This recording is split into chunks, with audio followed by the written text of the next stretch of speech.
Selamat pagi, Bapak Ibu yang terkasih di dalam Tuhan Yesus Kristus. Salam sehat, salam damai sejahtera untuk kita semua. Kita akan mengawali hari ini dengan merenungkan satu bagian firman Tuhan.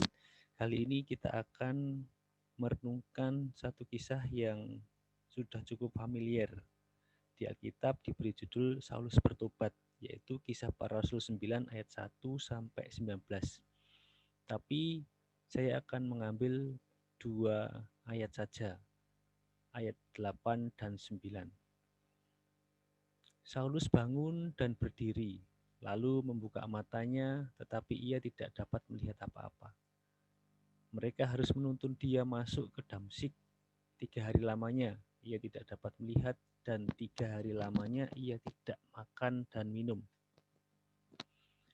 Muda, penuh semangat, cerdas, punya relasi dengan penguasa, karir baik. Dalam keadaan demikian, masa depan serasa sudah di genggaman dan sepertinya tidak ada orang yang dapat menghentikannya.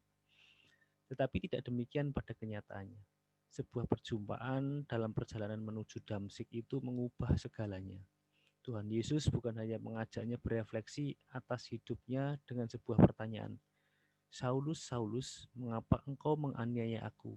Melainkan Tuhan membuatnya buta, ia membutakannya. Mulanya, ia akan ke Damsyik dengan kebanggaan, kuasa, dan kepercayaan diri sebagai orang besar. Tapi pada akhirnya, ia dimintanya ke sana dengan kelemahan, yaitu dalam keadaan buta. Tuhan membalikkan harapan dan rencana-rencana yang telah dibuat dengan membawanya pada kenyataan yang sama sekali berbeda. Seakan ia ingin mengatakan bahwa hidup ini bukan bergantung pada rencanamu, melainkan pada rencanaku. Saulus berada pada kenyataan yang sama sekali di luar kendalinya. Ia tidak memiliki kuasa atas hidupnya seperti sebelumnya. Orang-orang Kristen yang ia benci dan menjadi sasaran aniaya dijadikan oleh Tuhan sebagai penolong. Ditolong oleh orang yang kita benci dan harusnya kita musuhi itu menjengkelkan, bukan? Tambah lagi harus mendengarkan dan mengikuti perkataannya. Wah, tambah menjengkelkan lagi. Tetapi justru itu yang dipakai Tuhan. Terlihat singkat sekali waktu yang ia perlukan untuk melucuti diri dari kepercayaan yang ia genggam kuat-kuat selama itu. Dari menolak Tuhan Yesus menjadi pewartanya, dari fanatik menjadi inklusif. Kadang manusia perlu menghadapi situasi buta untuk mengalami perubahan. Mungkin benar juga, setiap orang memiliki situasi butanya masing-masing untuk mengoyak pemahamannya tentang Tuhan yang telah dianggapnya sebagai Tuhan, meruntuhkan pemahaman tentang kebenaran yang telah dianggapnya sebagai kebenaran Tuhan, membongkar rencana hidupnya yang telah dianggapnya sebagai rencana Tuhan, menilik kembali pemahamannya tentang mengasihi yang telah dianggapnya sama dengan kasih Tuhan. Mungkinkah kita dapat membongkar sebelum sampai pada situasi buta itu? Atau karena memang sesungguhnya kita adalah manusia buta yang tak merasa buta sehingga mengabaikannya.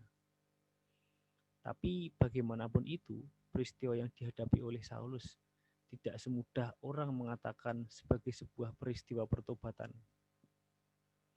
Meskipun mungkin orang Yahudi akan lebih mudah menganggap Saulus sebagai seorang murtad daripada orang Kristen menerimanya sebagai orang yang telah bertobat.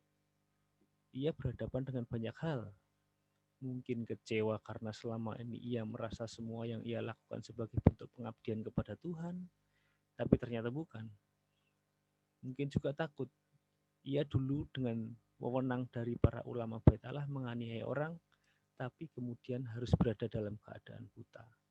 Dan ada perubahan yang sangat mendasar dalam hati dan pikiran Saulus, yaitu pemahaman tentang Tuhan yang ia imani. Dari Tuhan yang mengikat umat dengan hukum dan peraturan ke Tuhan yang mengikat umatnya dengan kasih. Mungkinkah situasi pandemi ini menjadi pengingat kebutaan kita atau semakin rendah hati, menghargai, dan merasakan baiknya Tuhan dalam hidup ini? bagaimanapun pergumulan hidup dalam situasi ini, baiklah kita gunakan untuk mengubah iman kita semakin dewasa dan cara hidup yang lebih berguna. Selamat beraktivitas sepanjang hari ini, Bapak Ibu. Tuhan Yesus memberkati.